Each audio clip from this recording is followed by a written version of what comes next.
I've got a friend who's just decided to compete in 50 Shades. So I guess it's 2 o'clock, so I suppose we'll get started.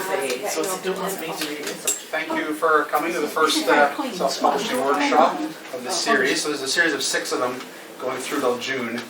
And there's a list of the topics, so feel free to come to whichever ones you want. So you'll be turned over to by Rachael. Rachel's fine, yeah. Castle of Curious Cat Books. But before we do, we're not expecting any fire drills.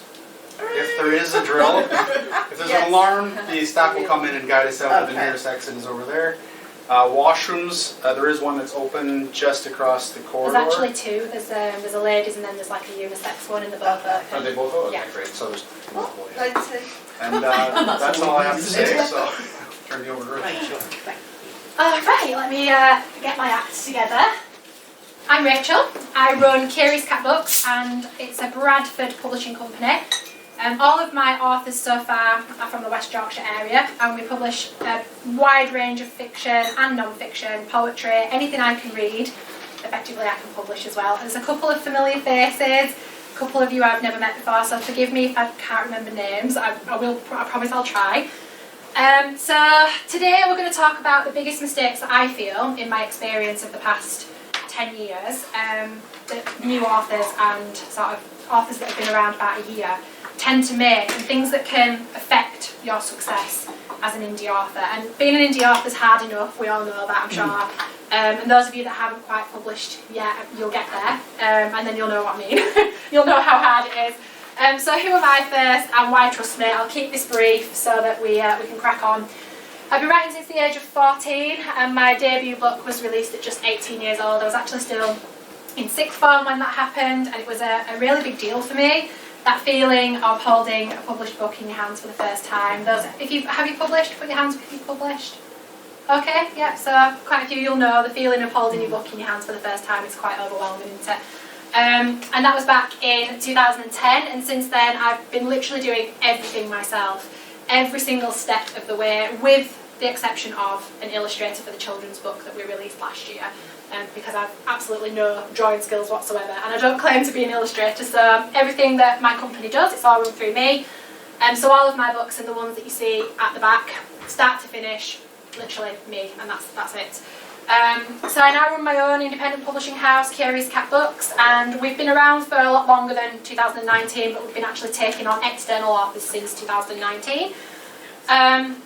Numerous authors currently signed, lots of different age groups. My first author was, I believe, in her 60s, and she's dyslexic and just published her first 2 children's books in line with what she wanted as a dream, really, so that's come true for her.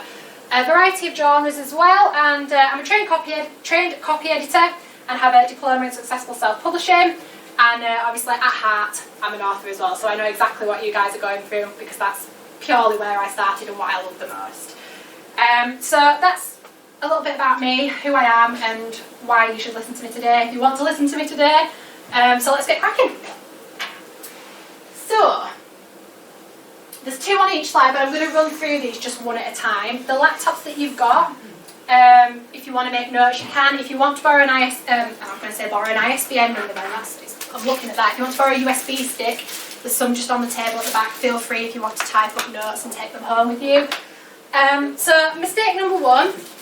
In my line of business, this is one of the biggest ones that I come across, and it's authors that don't buy their own ISBN numbers. Yes, of course. If you've acquired a free one, can you get rid of it and then buy one? I'll cover that, don't Right, worry. okay. Don't panic, we're getting there.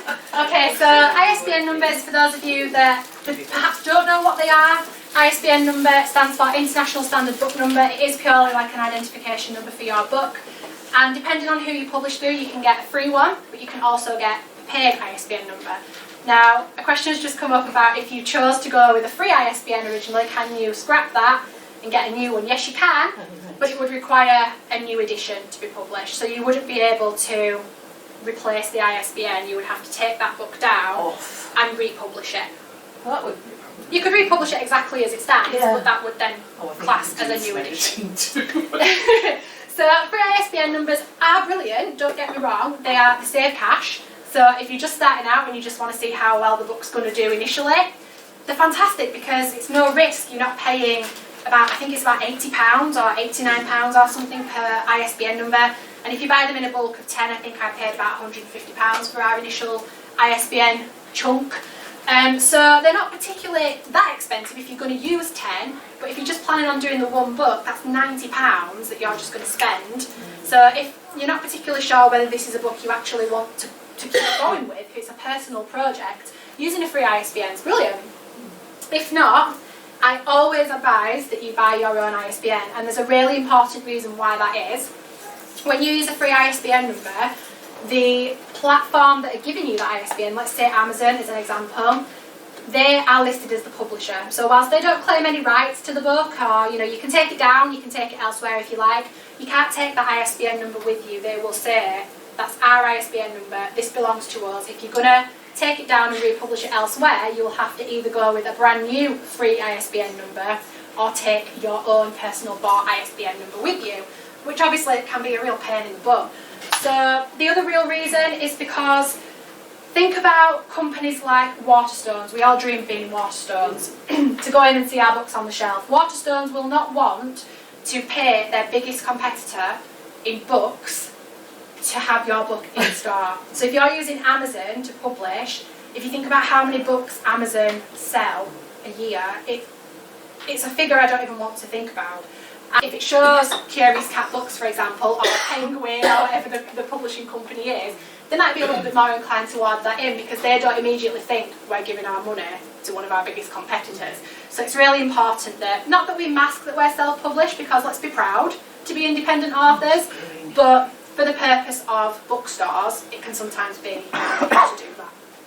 Does that make sense? Yes. Yeah. Any questions? What did you say ISBN stands for? International Standard Book Number. How much did you say it was again? I think this is one of the tasks, which is why I thought it was important we had laptops out. If you go to this website, which is nielsenisbnstore.com, you can have a look at how much the ISBNs in the UK are worth. They're about £89 each, and then I think for like a batch of 10, they're about 150, and then you can get a batch of 100 and a batch of 1,000. Obviously, you guys aren't going to need a batch of 1,000, unless you're going to be writing a lot more than I would expect you to.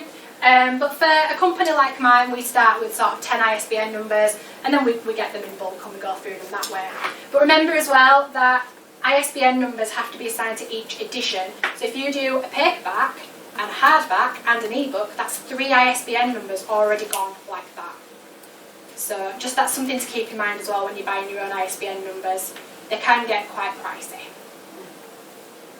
My other question was that if you've published with Amazon and you decide you want to go at Kobo or so far to make sense of their self-publishing, would you have to have a completely different ISBN for the same book?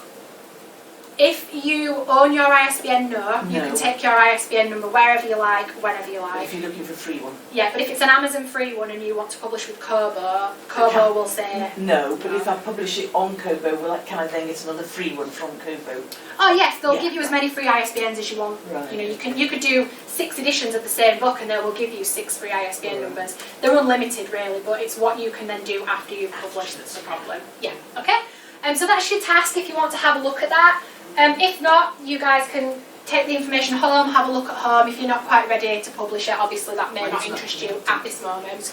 So, because these are the prices of the ISBN numbers. So if you can't get it to work, don't worry guys, I've brought it up on here for you.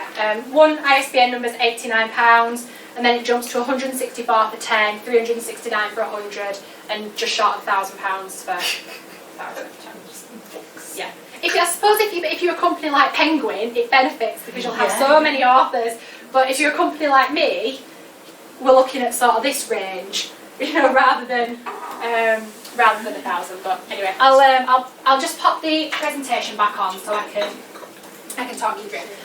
Okay, so number 2, write what you know and what you want. This is an issue that I've come across a lot with new authors. They say, I read a lot of women's fiction, so therefore I wrote a book about women's fiction, but I'm not sure it's any good. And my response to that is, well, did you enjoy it? No, not particularly.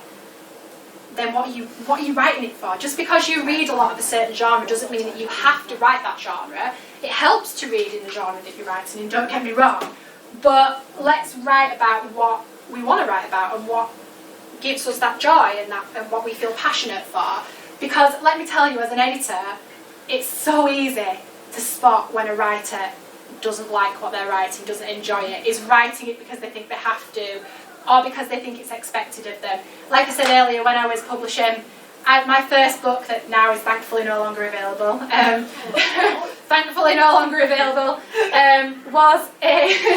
was basically like a teen romance sort of thing. And that's just because I read a lot of it, and my friends were like, well, you know, we all read that, we'll read it, write a book like that. So I did, and naturally, as you can imagine, it wasn't very good. So I then switched to writing fantasy, which I love a good fantasy book, I love a good science fiction story, and naturally then the words flowed a lot better. So that's just something to keep in mind.